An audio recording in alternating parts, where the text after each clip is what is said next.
whether you're a woman, whether you're a man, anyone and everyone should know. It should be so obvious that we just need to stand up and protect innocent human life.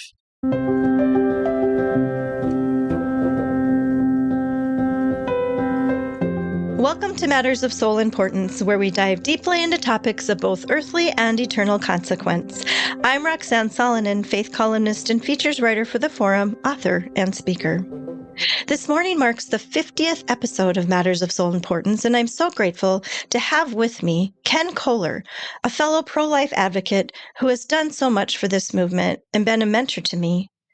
He will help answer the question, should men have a say in abortion? While the answer should be obvious, unfortunately, it isn't in today's culture, and who better but a man himself who understands this topic than Ken? Ken has been a frequent writer of letters to the editor in this very community-based and driven newspaper, and I have so appreciated his letters through the years. Why? Because they bring light.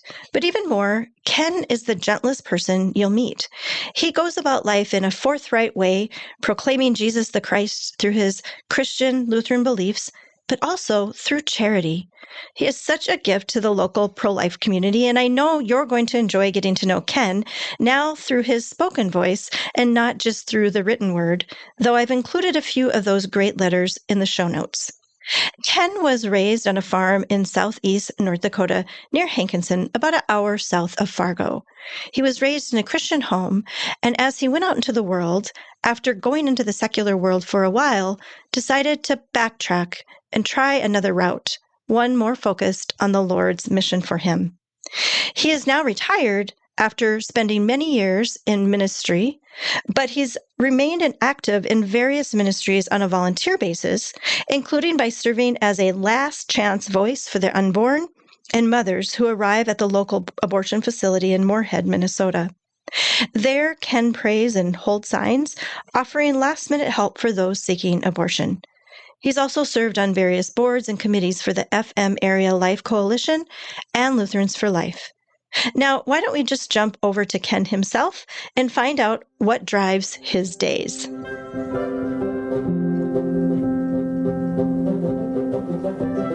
Welcome, Ken, to Matters of Soul Importance. Thank you so much for saying yes to this, as I know your role is usually a much quieter one, and this is a new format for you.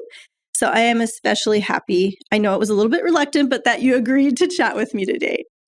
And I thank you for this opportunity to be here and to share thoughts on such an important matter. Well, it's interesting because we're in the Forum building, and it's just kitty corner from where we met. And I don't remember the exact moment that we met, but we met as pro-life advocates. And a kitty corner from this building, just feet from here, used to be the abortion facility in North Dakota, the one remaining one. At the fall of Roe v. Wade, right before it moved across the river, anticipating that there might be some closures there or some changes. And so now we go over there. Not much has changed for us, but that is where we met. And so this building was always a looming building there, and I've worked for the Forum for many years. So it was always an interesting contrast between my journalistic part of me and then the other part where my heart wanted to, reach out to my compassion for those who are going through difficult situations to the point that they're willing to sacrifice their own child's life. We know we have a heart for those women in those situations. Absolutely. Yeah. And so a lot of times we're colored a different way, and, it is a volatile topic. Of course, we know that, but we want to step into the fray, and we're going to do that today. It's by the time this drops, it's going to be Respect Life Month. And so I really like to highlight the issues of life during October. And I'm grateful to be able to do that with you today, Ken. I've actually wanted you on here for a long time because we've had a lot of conversations on the sidewalk, and you're just such a force for life, always letting people know about events that are going on. And you have such a calm and gentle way of doing it, yet you have fortitude, you have conviction that comes from your faith in God. And it's something I admire, and I also try to aspire to that. So it's just lovely to have you here. So, and another thing I want to say, and I know I'm doing a long introduction here, but I'm Catholic, you're Lutheran. There's lots of different Christian faiths and even no faiths sometimes that show up on the sidewalk, right? But the pro-life mission is a binding force for us. It's so beautiful. I don't know that I've ever been in any kind of other realm where I felt such communion with people have slightly different thoughts about faith. Yes. Yeah.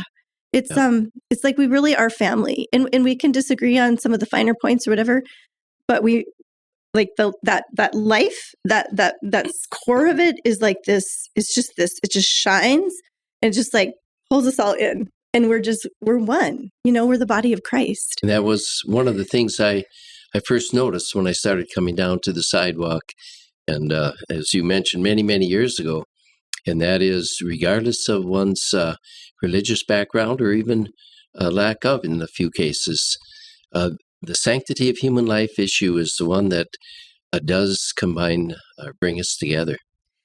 Yeah, and as we know, Ken, because we've done a lot of thinking about this, a lot of pondering, a lot of praying, it really isn't, in the end, it's not a religious or faith argument. It's actually a human thing. Like we all came into this world through a mother and father, and there was a spark of life, spark of life. And we've actually, scientists have been able to see that spark now. And we've known it. We know like there's life and there's death. And I think our culture has somehow, there's a veil there. There's a darkness there. And we confront that when we're on the sidewalk very, very clearly. I don't think there's any other place, again, where life and death meet in such a stark way. And it's right here in our very city.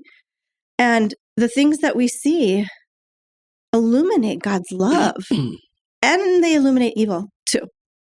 They certainly do. So we've learned a lot, but I want to discuss with you today. I always start with a question. And the question today, which I've been, ever since I started my podcast, I've wanted to have you on. I wanted to talk about this. Should men have a say in abortion? And you really are the perfect gentleman, I would say. You are a gentleman in every sense of the word. So I think you're the best person to lead this. But I want to start, Ken, by giving you a chance to tell us who you are. Like what, because we know you through the forum. A lot of people know you in this area because you write in with letters to the editor a lot, probably as much almost as that I do my columns. And you take on this topic and others of life, and those are so much appreciated. But who are you? Who's Ken? Like there's a person there. There's a person with a whole life. You started as a little baby too, right? And then you went through life. So what was it like? Where did you grow up? What was your family like? And then the faith also, just kind of some bullet points. Born in North Dakota, here down about an hour south of here, Hankinson, raised in the faith, and then that faith was nourished by my parents and by my church and school, and that was Emmanuel Lutheran, a parochial school down at Hankinson, and from there, Hankinson High School, went a year to State School of Science in Wahpeton, and then up to NDSU, and graduated back in 1970. And I went to work in sales management for an organization called International Harvester Company. So those of you listening that know about farm equipment, it's the red ones. So okay, well, I guess it's other colors here now too that they've done some combining with other businesses. But and then during that 3 years that I was with them, there were a number of, I will say, doors opening and a sense of, I think there's something else that the Lord has in mind for me. And I ended up going back this time to Concordia College in St. Paul, Minnesota, and getting what is called the Director of Christian Education and Youth Ministry degree. My first call was right here to the FM area to St. Andrew Lutheran in West Fargo. And I ended up being there 40 years to the day. Wow, that's amazing. I'm going to take you back. Yes. Because I want to hear a little bit about, like, you sent me some notes earlier, and so I was aware of that shift in there where you stepped away from like that, the business world that you were in, and then went into ministry. What was it, Ken? Like, can you share a little bit, illuminate a little bit about what was that turned your heart and made you go, I think God is calling me to something different. Do you remember? Sure. I do. But I think we only have 4 hours here, so that's okay. No, I want to hear about that conversion, because those are the important things. Those are the things of eternal and earthly consequence. You bet. A lot of it goes back to being raised in a Christian home, and spent a lot of time with Dad going to church meetings, and Mom, a Sunday school teacher, and just that environment. And then when I got into college, I became very active in the college group there at our church. And so that was kind of growing all along.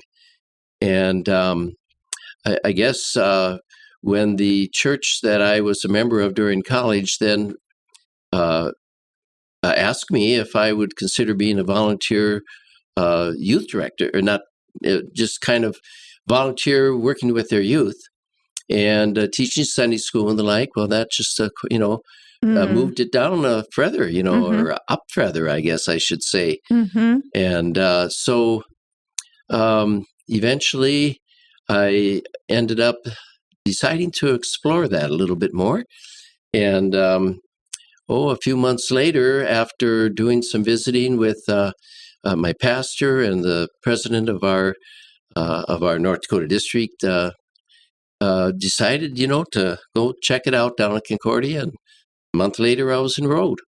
I want to comment on that because I feel like I understand. I think anyone whose heart has been pulled kind of from the world and into ministry, there's an energy there. And I like that you mentioned, like, it kind of went back to your grounding. And there's a light and an energy. And I know I too kind of went through, like, my faith was going through some interesting changes, but I kept coming back to God and kept feeling that pull. And yet at the same time, you have this career that you're chasing. It's almost like there's two different tracks, and you kind of gotta, sometimes you can meld the two. Sometimes they seem more separate, and you have to make a decision. And I think that happened to me too. And I think where I kind of found my, like, calling from God was when I became a mom, because then it was like, okay, sure, now I can bring all these things together. But then ultimately, in being a mother, these stories started happening. And then I'm like, now I want to tell stories again.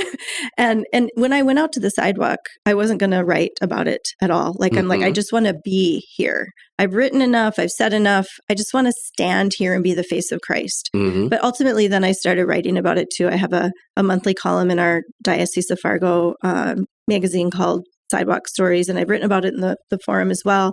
So I guess, like, God is very generous, and sometimes He will allow us to have the desires of our heart and also still send us out on mission.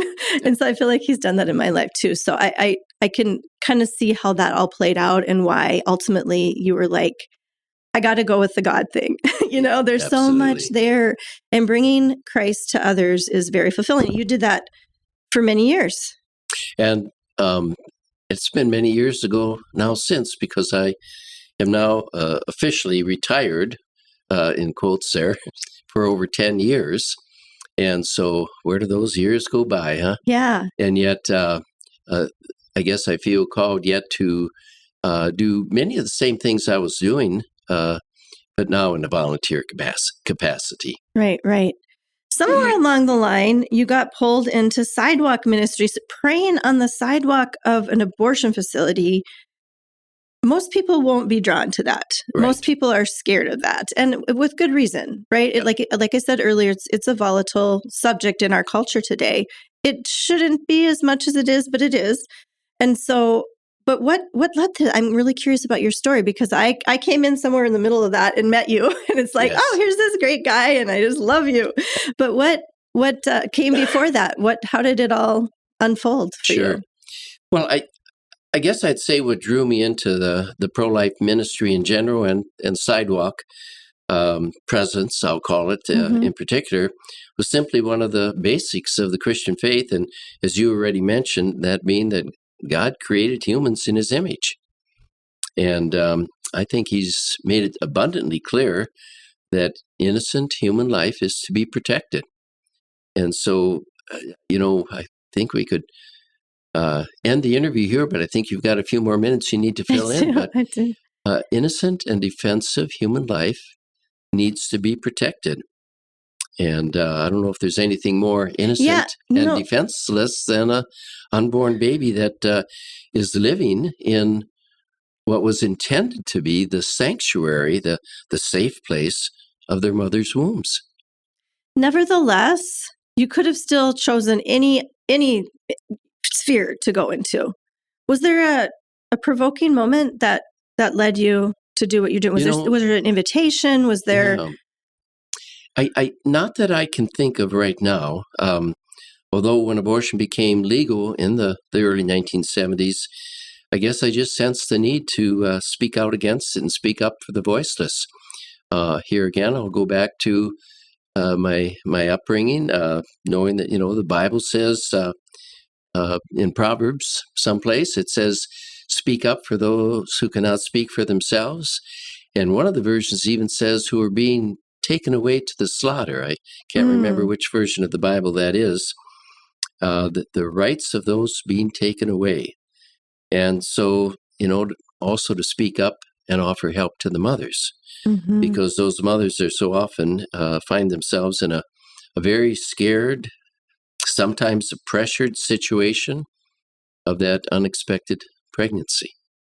So, yeah. What are some of the moments that stand out, or maybe just the lessons you've learned either about life?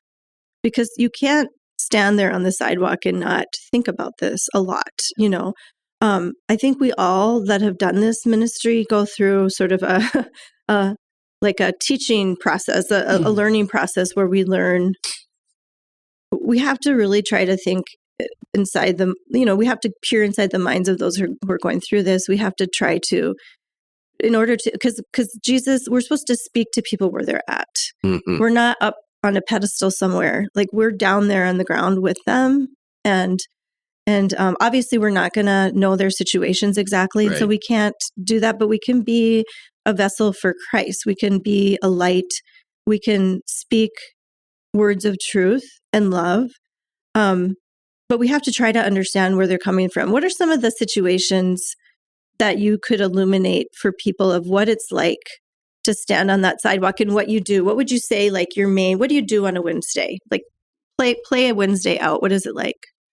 Well, so I don't forget, I think one of the first things I'll mention is that one has to come to the realization that we are called to be faithful and not necessarily victorious in every. When I say victorious,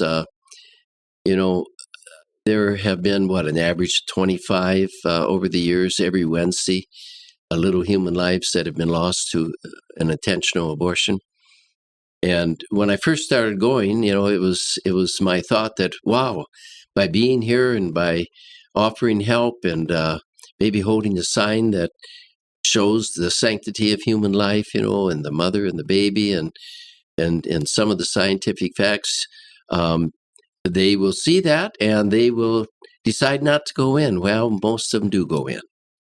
And so after a while, you're standing there and you're trying to be helpful, and they still drive right on by you and they go in. So once again, we're called to be faithful and let God take care of the success numbers. It's however that works in His mind.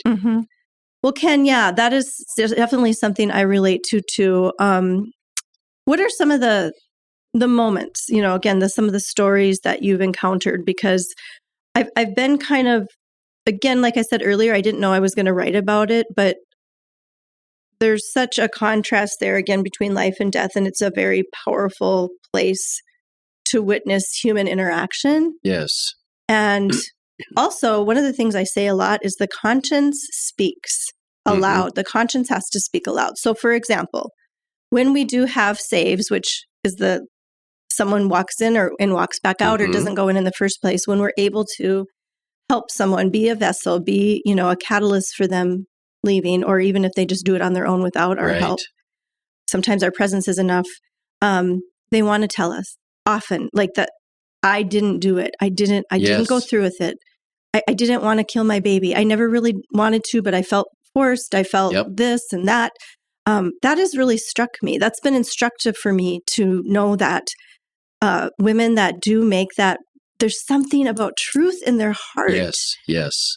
So there's a powerful witness there that we've been able to experience that has illuminated us, So what are some of those moments for you that like can help people understand like what it is that we actually experience and maybe take a little bit of the fear out of it for those who maybe have been curious and would maybe join us? It's going to be 40 Days for Life when this drops. You're free to come if you're in the area on Wednesdays from 8 to 5. Absolutely. And we'll be there and we will stand with you and guide you. But and it's in Moorhead, and I'll put the address on the show notes too. But what are some of the pivotal moments, would you say, or just some things that stand out that could help people? Yeah. Well, you already mentioned the primary one, and that is when there is a save. And as I alluded to earlier, my hopeful idea that there would be saves after saves all the time, week after week, you finally realize that it hasn't been the case. But when there are when there is a save, such as we did have last Wednesday again, what joy there is, and you're right about the conscience. I mean, God has placed the conscience within each of us, and there is that need, thankfully, that they want to stop and say, "I didn't do it," I guess just being there when that happens, or even hearing about it, is probably the bigger thing. Now, one may think that the bigger things would be like way back in the early 1970s when abortion was first made legal. And so many in North Dakota, Minnesota up here, just spoke up and said, no, that can't be. And we even had something called Jericho marches back then. Right here in Fargo, I remember I was part of the one that had 7,000 people. And like in Jericho times, we marched around the block that the abortion facility was housed in at that time for 7 times. And there were also Jericho marches in Jamestown and Grand Forks. And thankfully, shortly thereafter, both of those abortion facilities closed down. Sadly, not here in Fargo, even though it did move over from North Dakota, just across the river into Minnesota. But I think what has happened there, sadly, is that, there's a tendency to give up when you don't see that the law has changed and the abortion facility opens up week after week and people drive in and so I can see some weariness that has set in over the years. Now, thankfully, there's also times that a new spark comes back in. For example, when Roe versus Wade was overturned, but then sadly, some of the states go ahead and put laws in that make it even easier to end that innocent human life right up until the moment of birth. And I think that's where it is at in our neighboring state of Minnesota right now, if I'm not mistaken. Yeah, I think I'm assuming we're kind of played as these protesters that are, judging the women, and we're out there like ravaging and trying to, shame them. Nothing could be further from the truth. Correct. And all we can offer is the truth. And I try to, that's one of the reasons I want to write those stories, because I don't like when my heart is spun in a way that it is not true. Truth is very important to me. And to be out there on the sidewalk, one can see that, and I won't, there is occasionally a person who hasn't been out there before, and they don't quite understand that we're there to be helpful and loving and caring, and they'll maybe shout something out, and that we try and tell them that's not why we're here. But the 99% of those of us that are out on the sidewalk are there to pray silently or out loud. We're there to try and communicate in one way or another by maybe some posters that we have that this is innocent human life, and that it's living. And so those are the things, and even calling out. Now, sadly, what they've done now for the last couple of years, anytime we try to call out and say, hey, please come over and talk to us, and we'd like to help you. And right now, there's a big, beautiful pink building right across the street, the new Women's Care Center. Just go over there and they'll give you free help, free ultrasound, free everything before birth, after birth, and so those are the things that most of us are doing and trying to be of help. Mm-hmm. Yeah, and they have shovels that they drag across the pavement. Yes, that's what I was going to mention. And different things. Like last year, we had a Life Runners event and showed up on a Saturday to pray there, and their horns were all going off. So I guess my question is, if you really want choice, yes, if the word choice is truly, again, let's go back to truth. If that's really what you're after, then let us just talk to them, because the truth will shine out, and they'll choose. And guess what? They do get to make a choice. We 100% know that. Yeah. Even if the law were to change, people are still going to make the choice that they choose. Yeah. We as humans have free will. And so we're not there to coerce everyone. We just want to let them know of another choice. And we know it's a last-ditch effort, right? I at first I thought, you've got to be kidding me. They're taking 1 or 2 or 3 shovels. Anytime we want to just speak out and say, hey, we're here to help, may we please talk to you. And they take those shovels, and there's no snow out there. Right. We're talking all and they year just long. Rub them against the rough drive or sidewalk, or not sidewalk, I guess their parking lot. And I thought, you've got to be kidding me.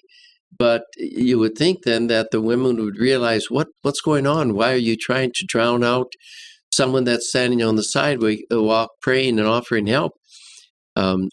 Sadly, though, it seems like, once someone has come that far, driven in the parking lot and gotten out, they probably haven't figured that all out. I think I'm just assuming there's so much chaos already going on inside of them that's just more chaos. But we do know, I'll just say this out loud publicly, we do know of a case where someone left after she was in there, I think twice.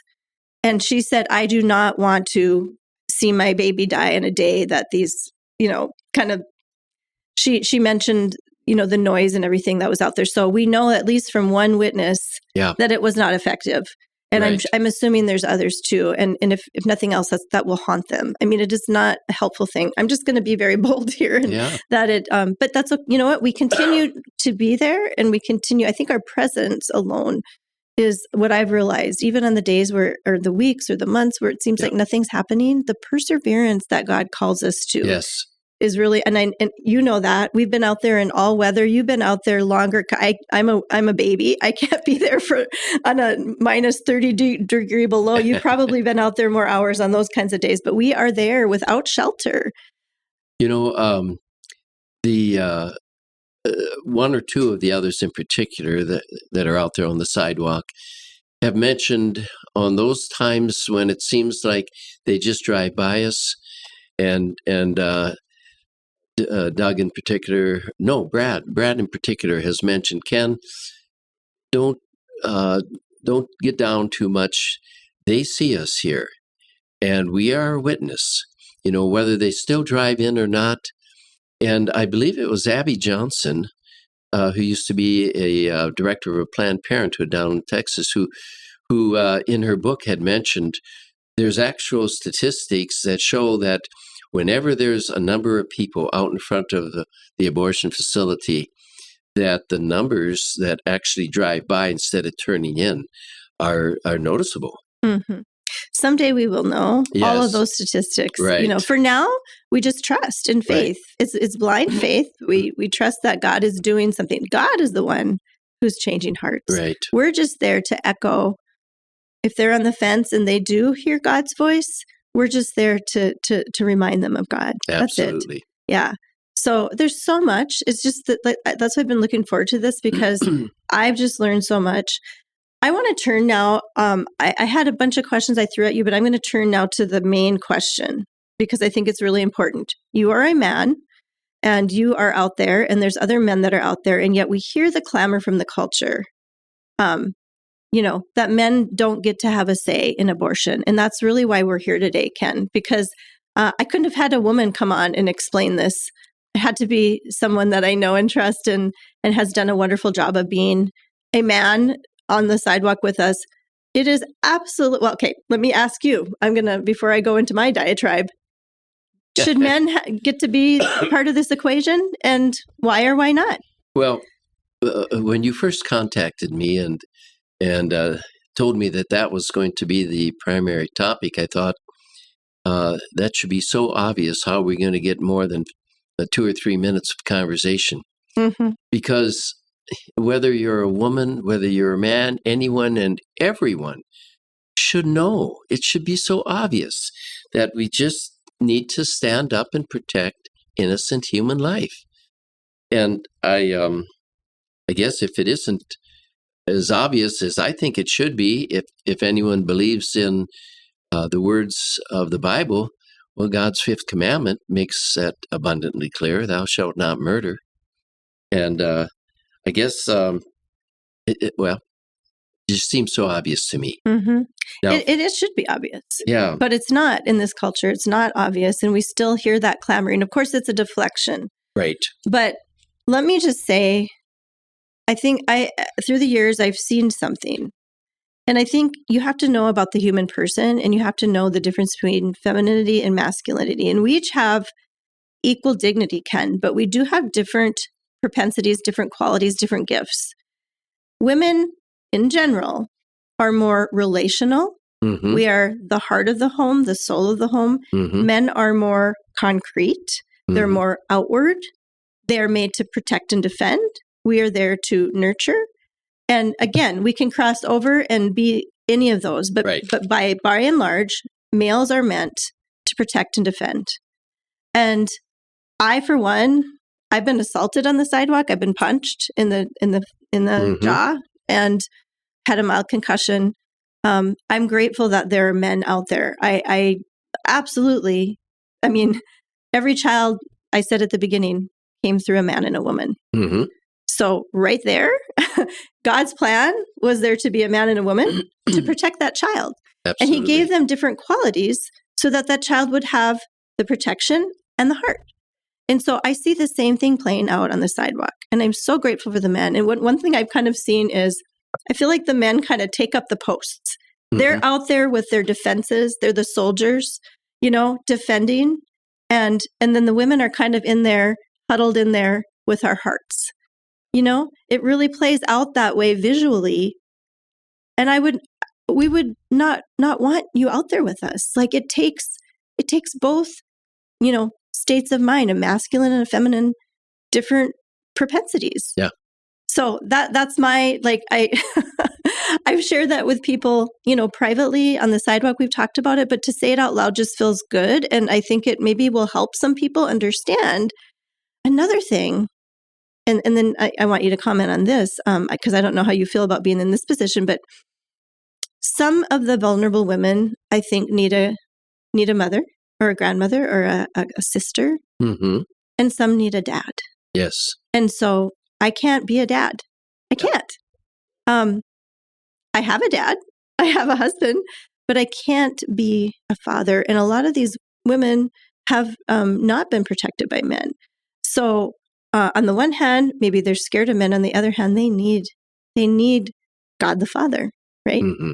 So I don't know how you feel about being in that position, but do you sense that sometimes that the women have kind of their role, but the men have a unique role in terms of protecting and defending and being called out to the front lines? Absolutely.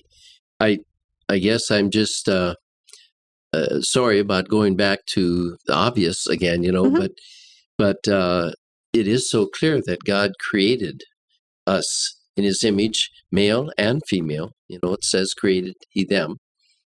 And it's also clear, even if we didn't have the Bible, I think we just look at society you see that there are those differences. Now, sadly, there has been a move over quite a few years now to, by some, to try and get rid of those differences, and to just concentrate on, well, bodily autonomy, so-called, and there shouldn't be any differences, but there are, and it's clear that there are, and so I guess we need you, Ken. That's the bottom line. Like, please don't don't ever feel or have anyone push you away. I will be there to defend the men because they defend us and they defend life. Well, not only that, but let's think of some very basics. Roughly 50% of all people are males. That's right. Roughly 50% of all unborn human beings are males.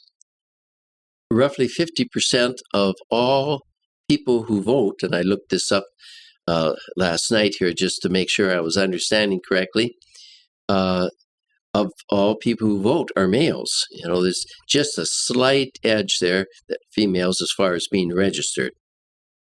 And almost all of the legislators that are elected to make the laws of our nation are males.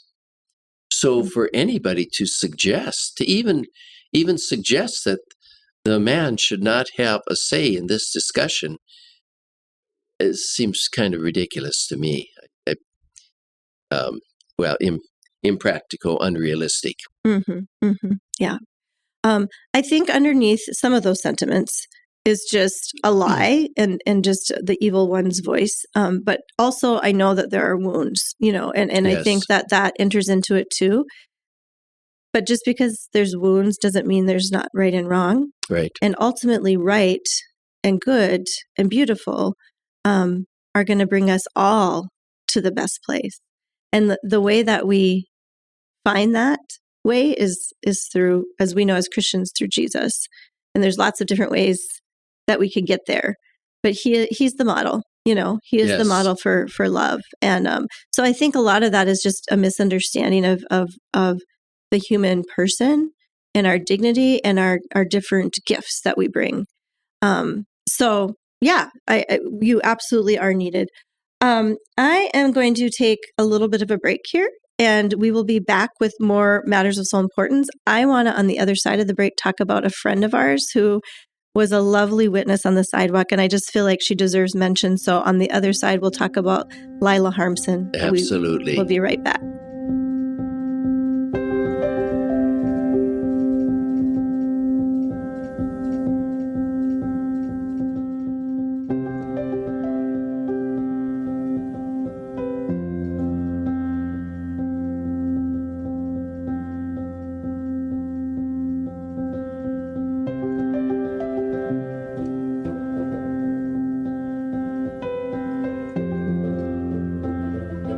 Welcome back to Matters of Soul Importance. Before the break, I mentioned the name Lila. Lila recently died, and we grieve her. And I felt like I wanted to honor her, even though this is about you and your perspective. I just had an inspiration that we were to mention her. I wasn't there the day this happened, but there was a report the next Wednesday after her death that some of the escorts were laughing. I'm just going to mention that. I didn't see it. It doesn't surprise me. I want to tell you that also that we pray for the escorts, and we actually know most of them by name. And there's a part of me that really has a lot of caring for them, because I feel like in some ways, in an odd way, they're kind of our friends, because we see them every week. We know more about them than we do a lot of people in the world. And we know them by name. And I pray for them. And Jesus tells us to love them and pray for them. It's obviously difficult to love someone who is helping support, and I'm speaking of the escorts now, the whole process of abortion. But we're not given an option by Jesus, are we? Yeah, no. We are to love. I'm just going to go out on a limb here and say, Danny, I love you. Hillary, I love you. Gary, you are a beloved child of God. We know that you have a background where Jesus was in your life, and we love you. So we're not your enemy. We just want you to come to the side of life. So I think it's important to say that, but at the same time, we have seen some pretty shocking responses from the escorts.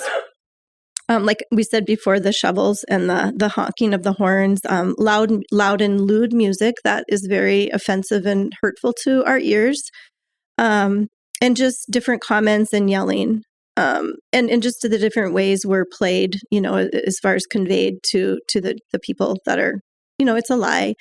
So I'm just going to call that out. I guess my point was, I didn't hear it, but it's not surprising to me that that some of the escorts were laughing about Lila's death. And I think that really grieved me. Even though I wasn't surprised, it hurt my heart. Mm-hmm. I'm getting emotional thinking about it right now. Yeah. Because she was just a lovely human being, very humble, very gentle, and she affected a lot of change.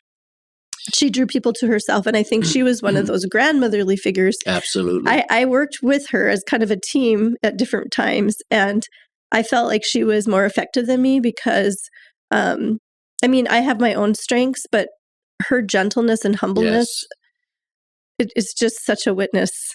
It is. Dear Lila, she didn't drive, and so she took a bus or otherwise found a ride from Valley City. 45 minutes from Fargo. Nearly every Wednesday. And that was for decades, so that she could be present to plead for the lives of those innocent unborn. When they did enter the abortion facility, despite her pleas, she would often just cry and cry. And these were genuine tears. This was genuine emotion. There's no way about looking at it anyway once you know Lila. Yes. Thankfully, over the years, there were many though that did listen to her, and I think I would say, having been down on the sidewalk now since the abortion facility opened in the early 80s, that Lila was the most effective one person, took more people down to Women's Care Center and First Choice Clinic before that. She would approach them in her kind, loving, grandmotherly way. Yes. Many of them would, and she didn't drive, so she had to ask if she could, just get in and sit in the back seat and take them over there. I sat in a back seat with her one time, and we were so full of joy. Oh, yeah. And talk about joy. When they do get over to actually look at their ultrasound, which I, supposedly in the abortion facility they show it, but my guess is that they don't say you have to take a look at it, because pretty much when mothers see the baby in the ultrasound, statistics are pretty high that they immediately say, "Oh, that's my baby."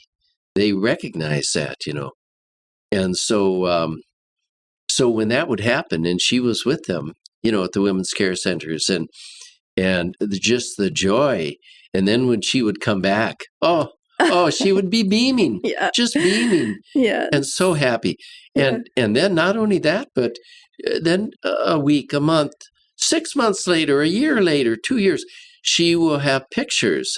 She did have pictures of the baby that is now alive, and so she kept in touch with those people and provided help for them. And truly, one of the humblest, gentlest women I've ever met, and yet how God used her so mightily on the front line of this spiritual battle out in front of the abortion facility. So again, I'm going to bring up, as you paint this beautiful picture, and hopefully I helped complete that, how could anyone laugh? And I'm bringing that up because this is it. This is where we're at, that someone would laugh at the death of an elderly woman who had no power except her love. Yeah. We just need to look at that. That's all I'm saying. I think we need to peer into that and ask questions.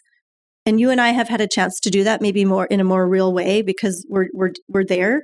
and we're facing it, and our hearts break. Yes. Every Wednesday, our hearts break. Who wants to volunteer to spend hours to have your heart broken?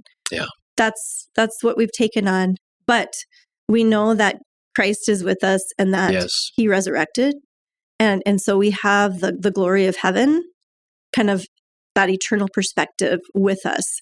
But we need him, and he's called us to this. So we're just saying yes to him, really, is all it is. It's not as hard as it seems, I think. And I think a lot of people are fearful. But people go ahead. Well, I was going to say, and there you'd mentioned earlier that it takes not everyone is called to this. And there are those who are at home praying for us that are out on the front line. I have put notices in our bulletin and newsletter over the decades, and every once in a while someone will say, Ken, I don't think that's for me, but I'm going to come out and give it a try, And by the way, you gave an invite earlier, but I want to give another invite to anyone listening to this to come over and give it a try. And some of us that have been there for a while, would love to just stand right beside you and answer any questions, and you will know whether or not this is something that God is calling you to do.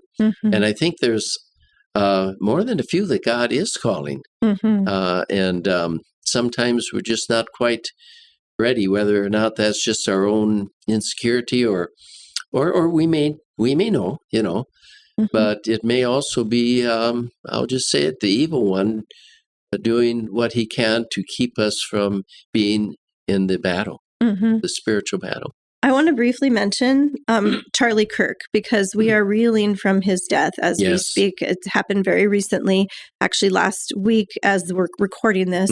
It was on a Wednesday, on the day that we pray at the sidewalk. I had some other business to do in the morning, and I was just getting ready to leave my house, and I got the text from my husband, and it was heavy on my heart. Yes. And as I mentioned, I've been assaulted before, so there was a pause there.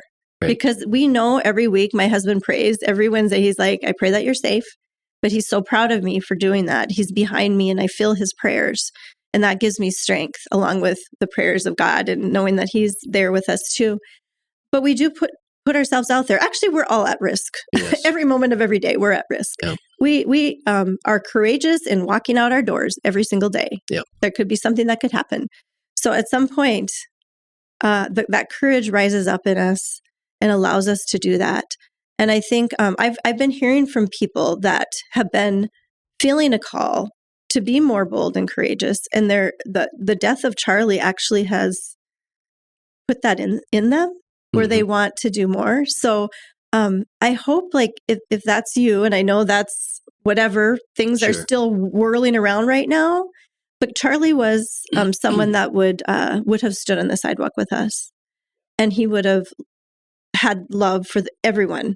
Absolutely. And would have been very, he was bold in that. And I think we're bold in just being out there too. But love is at the heart of it. So I just wanted to, along with Lila, who was just totally worthy of pause, also mention Charlie, because I think we're very connected. And I think one of the reasons we're having such a strong response to his terrible, untimely, horrific death. Yes.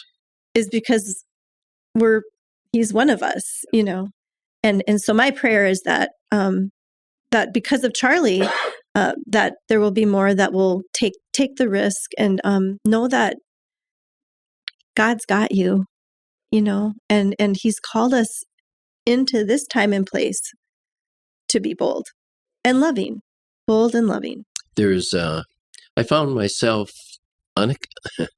Yeah, here I'll get a little emotional, but unexpectedly pulling my car or my truck over and crying, just crying several times that day when I heard that, because he was such a champion for life and for open discussion, and so.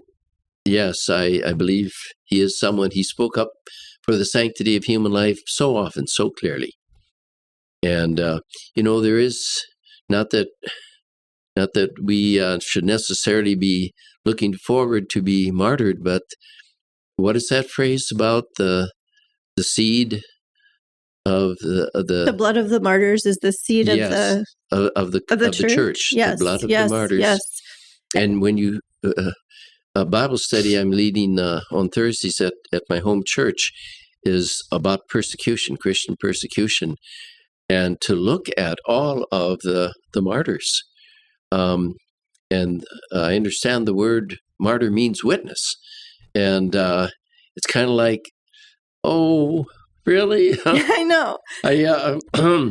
Is that? And then the president of our synod wrote in the recent Lutheran Witness magazine. He had put down Christian persecution is always good for the church, and then he put the word always, and I'm going, oh, I don't like to hear that sometimes, but it appears to be true.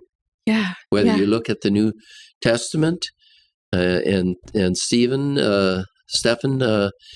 being martyred, and then pretty much all of the disciples and many others throughout the centuries following, and today too. I've kind of predicted based on what I've seen, what I've written about, the reactions of what I've written about, that there would be some more martyrs in our time. Yeah. And I'm sad to say that it's come to that. But I've also seen on X and different places a lot of young people coming forward and saying this past weekend, just days after Charlie was killed, murdered, assassinated, I'm going to go to church. I need to sure. Make that. I see it.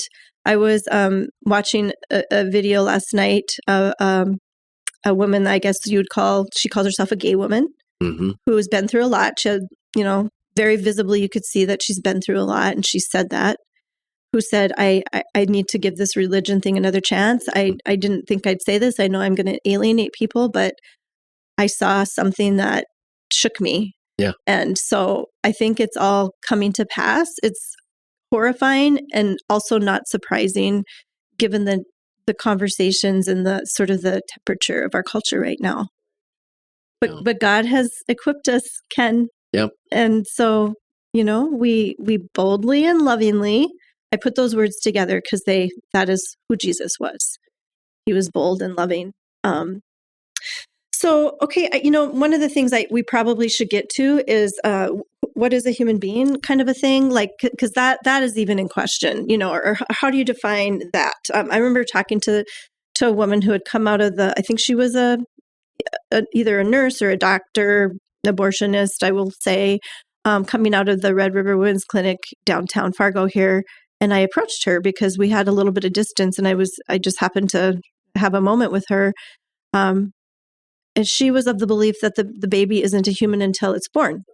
And I've had, and I'll say surprisingly, I mean, you would think in this day and age with all of the scientific information that is so readily available, but I have had people tell me that sometimes you're standing there on the sidewalk and a car will pull over and the window will roll down, and the conscience speaks. Mm-hmm. and either they'll be shouting at you, or they may be saying, it's not a human being until it's born. And with all due respect, I just have to say they must be lying to themselves, because it couldn't be clearer, both from science and from the Bible, that you have a unborn, unique, separate human life from the very moment of conception. Every part of the DNA from both the mother and the father is there at that point. So science is unequivocally clear that it is a human being, and it grows and matures. And then from the biblical point of view, we could look at verse after verse after verse, but one that comes to mind is the psalmist, as he is writing, saying to God, you formed me, you knit me together in my mother's womb. Another powerful one for me, I believe, is in Luke, where Mary has just been told of the Immaculate Conception there, and that she has a child, and she immediately, well, we don't know exactly, but I usually would say within 10 days, has gone over to visit Elizabeth. And what do we read there? Here we have John the Baptist in Elizabeth's womb at 6 months. Leaping for joy, Yep. right? And 6 months, though, it says. So we don't have to guess. Now we have to guess whether it's a couple days or up to 10 days or whatever with Jesus in Mary's womb. But Mary enters, the door opens and Mary enters. And what is Elizabeth? Just what you said. The moment you walked in, my baby leaped for joy. And it says, and Elizabeth was filled with the Holy Spirit. And my baby leaped for joy to be in the presence of both his Savior and the mother of his Savior. I mean, that I think that doesn't get much clearer than that even before we're born, yes, both scientifically and biblically, there is a unique new human being. When you were describing that, this is the phrase that came to mind. And I know there's more to it than that, but very base level, life, recognizing life. Yes. And of course, there's a divine life, so that's the whole other thing, but Right. life, recognizing life. Yeah. And we know there's a life inside of us. There's a life force inside of us. And coming back to why you ended up going into ministry, I feel like that was the life force in you wanting to go in the direction of more of a life-giving direction. You had that in you. God put that. I mean, God's love overflowed and created us. And then we receive his love. And then that overflows because love can't be contained. Yeah, right. And that's why we're there. That is why we're there. We can't contain our love.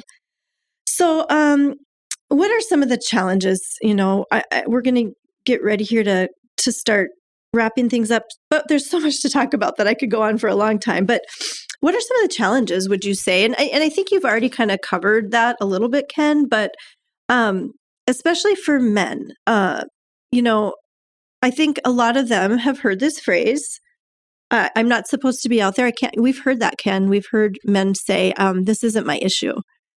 Whatever she chooses, I have to go with that. Yeah. When you hear that, what do you think? Because yes, the woman carries the baby. That is how God made us. We have a womb that was made for that. Yeah. That was God's blueprint. But the man was supposed to be there to protect. That's what his job is, not to abandon and leave her alone. And I think that's where the wounds come in, where women have felt abandoned. But if they could be assured and know that there's a loving community around them, their whole life could change for the better. Absolutely. How do you instill that in men? Like, do you have something you can tell men, or how do you? I'm not a man, so I can't. Like, I can say, like, you were made to defend and protect, and I do say that. And oftentimes that's the key to getting that woman out of there by the man. And that's the saves that I've been involved in have been mostly men recognizing their dignity as men, as defenders of life, hearing that, recognizing that it's true, and then texting the woman and saying, I will be there for you. That's all she needs to hear. And it's interesting that they do not allow the man to come in, isn't it? Very telling. The man very telling indeed. The man has to stay out in the car or just outside or whatever, because that instinct to protect and to say, hey, no, let's not do this. But they know that they need to keep that man outside. Now, thankfully, some of them, as you said, will text or call and, please come on out. Let's talk about this some more. I'll be there for you or whatever. That's when you talk about challenges, and just in a very broad brush, because it certainly is not true of all men, but it seems that over the last several decades, some of the young men have not been, how should I put it, quite as ready to declare their own independence from parents and career, and that may have something to do with it. I think also we see a growing emphasis on women's independence. Mm-hmm. And if that's the case, then there may be a perceived, the men may perceive, well, she can handle things herself or something. I don't know. That's just a very general statement, but I think you look back, and I'm talking way back because I'm an old guy, but growing up on the farm, you had chores to do, and you had to become a man in a sense to, you go out and you do this and you bring that tractor over here and you plow that field and all of those things. And in a sense, you maybe had to grow up a little bit more so than with our society today. Now, here again, I'm not going to say that that's the biggie, but I think it's one of the challenges. Yeah. Mm-hmm. Yeah. I want to mention something because as you were talking, we have had incidences where men have been there and have been begging the woman to come out, please, yes. I will do everything. But the women, again, I'm going to do an interview coming up and it's going to air, it's going to be dropping in February, but it's on a book called The Dignity of Dependence. And it's kind of challenging this whole idea of bodily autonomy. We're not autonomous. We're completely dependent and interdependent on each other.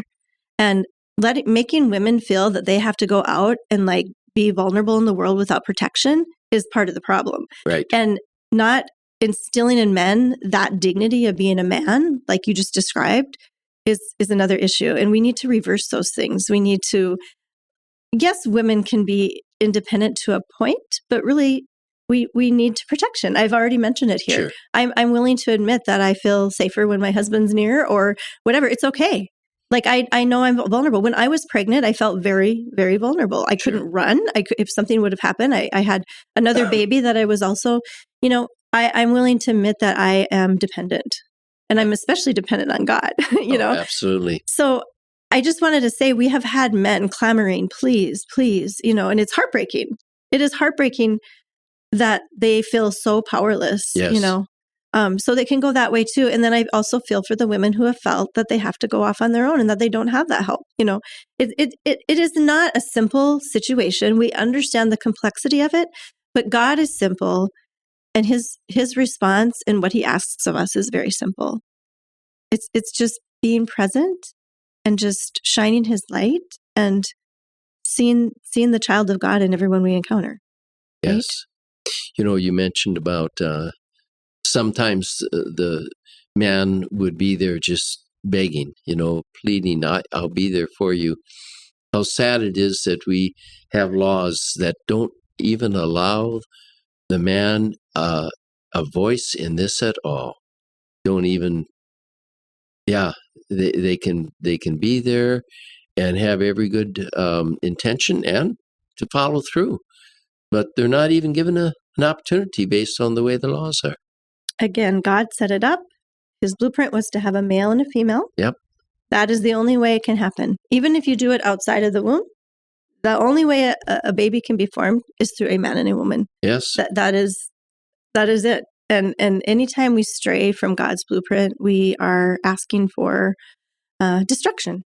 And so we're witnessing that. So we just want to be a voice of truth in life. But what would you say to women, Ken, that are thinking about this? Maybe they're listening to this right now. What would you offer them? And you do it all the time on the sidewalk, but just kind of some words of wisdom, maybe to someone that's at home right now or knows someone thinking about going into the abortion facility later this week. What would be your plea, your gentle plea? Because like I said, you are a gentleman. You're not out there with a pitchfork or whatever.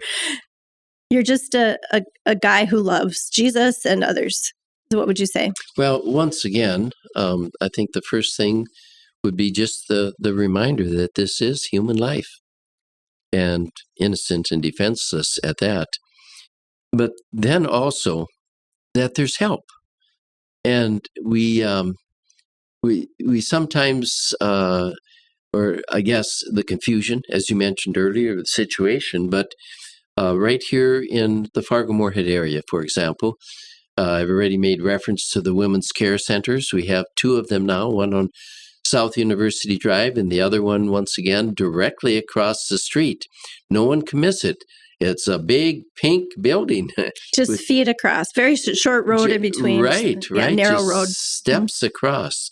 We've also got the Perry Center for women who find themselves in a unplanned pregnancy situation, and they are welcome there to stay as long as it takes, as long as they want, at no charge. And so there's that help. There's Birthright in our area, whether the Catholic Diocese, Pro-Life Office, Lutherans for Life, and on and on. Mm-hmm. There is help available. St. Gianna's also. St. Gianna's. Yes. And so now, to be able to, in the short period of time that we usually have, from the time the door is opened and they're already in the parking lot until they take those short steps into the abortion facility, it's such a limited amount of time to convey that there is help. Mm-hmm. But I guess we do what we can do and pray for God's stepping in and using us. I'll just bring this back to this, and that is, we're not the ones that do anything anyway. And I know that it's so clear. I bet you do too, Ken. When there is a save, one thing that's been very clear to me from the first time I experienced it was that I didn't really do anything. I knew that whatever it was that made her change her mind, I might have been like something that provoked something or gave her something. But it wasn't me. But God used you. Yeah. He uses us. Yeah, absolutely. And he chooses to use us. Mm-hmm.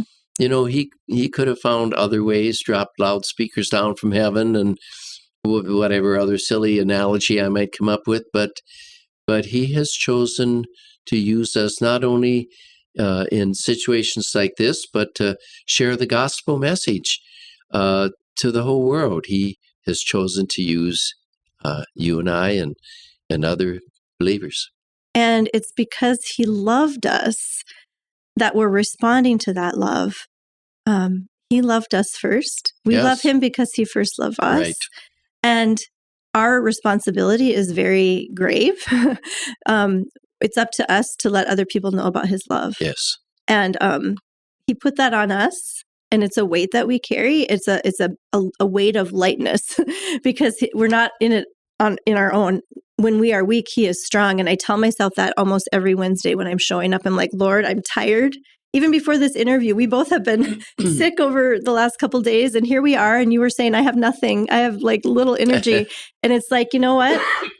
Maybe, but you just did a really beautiful job of explaining all of this. And I knew you would. So, Ken, are there any final thoughts? And then I always ask that last question again. But first, anything that we didn't cover that you felt on your heart that you wanted to share about today?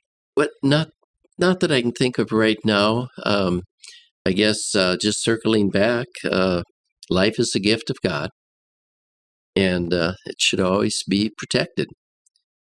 So as far as the question, there should be absolutely no reason why men or anyone should ever be excluded from the conversation and decisions there about abortion.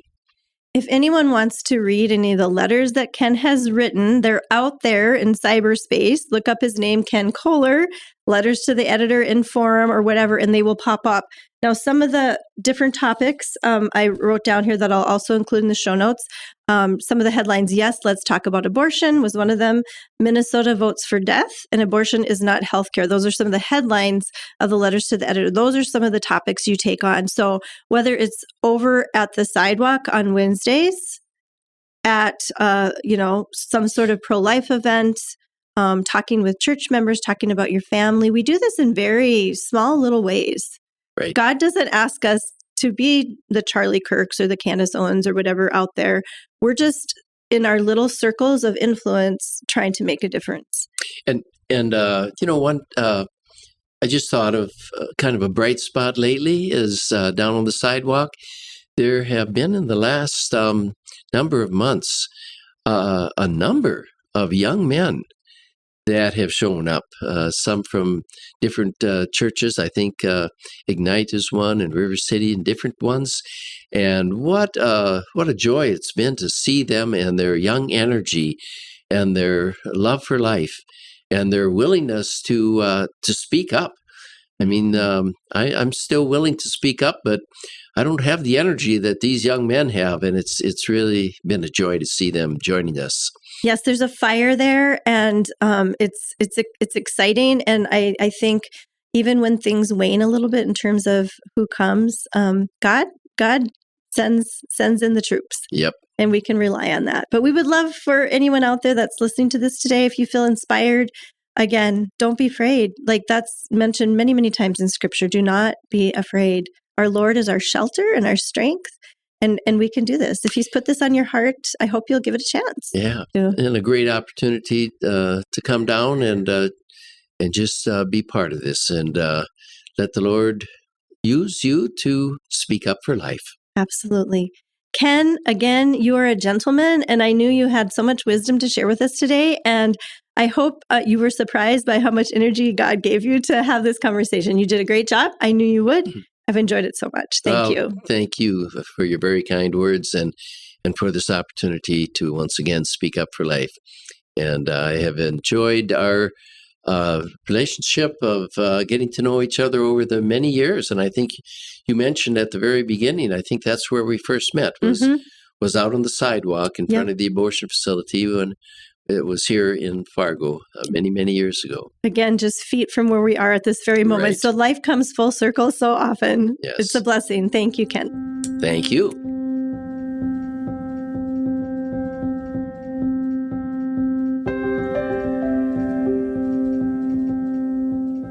Should men have a say in abortion? Ken brought up a scripture passage that had made an impact in his decision to become part of the pro-life community. It was from Proverbs 24:11, and I think it bears repeating. It says simply this: rescue those being led away to death, hold back those staggering toward slaughter. Those brief but important words seem to me, as Ken, a commission from our Lord to not be passive about the topic of abortion, whether you're male or female, but to seek a way to get involved in a ministry that would rescue those being led away to death, as Ken tries to do each week at our local abortion facility. Again, I so appreciate Ken's calm yet convicted demeanor, as well as his willingness to share his thoughts about our friend, Lila Harmson. She was a comrade, and her life was valuable. In 2022, another of our youngest sidewalk advocates, Mackenzie, was inspired to ask Lila some questions about her many years trying to rescue those being led away to death, a topic that was very dear to Lila's heart. She dedicated much of her life to this ministry, as well as visiting those in jail to give them the hope of redemption. If we do indeed reap what we sow, I suspect Lila is having a very beautiful time rejoicing with God and meeting the many souls she tried to save from death through the years. Thank you, Ken, for being such a steadfast, grace-filled voice for the little ones. And to Lila, may the eternal light shine upon you, dear friend. I'm going to play a part of that interview between Mackenzie and Lila to close out the show today, so please hang on for that one last gem. And I will warn you that it was taken outside with traffic, so hang on because it becomes clear as it goes along. Our next episode will also be in keeping with Respect Life Month, when I chat with returning guest Dr. Stacy Trasenkos about her new book, IVF is Not the Way. We've mentioned this topic before, but it's worth revisiting. And it will be led by the question, is artificial procreation misleading? Until then, don't lose sight of the light.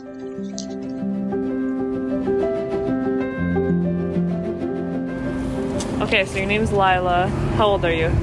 How old am I? Yeah. 83. 83? Okay, wow.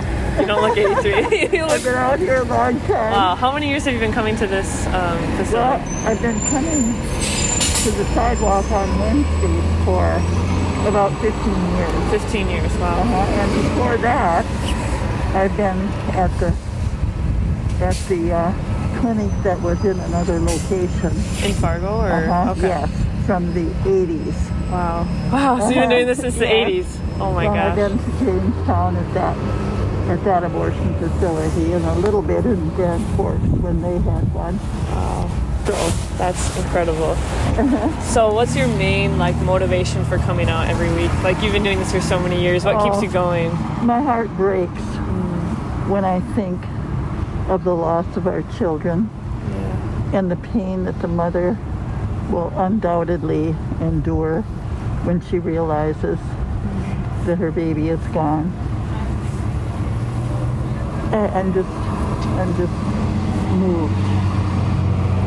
And my heart just aches for those beautiful children that we are losing. Yeah. God created them for life, not for us to destroy them.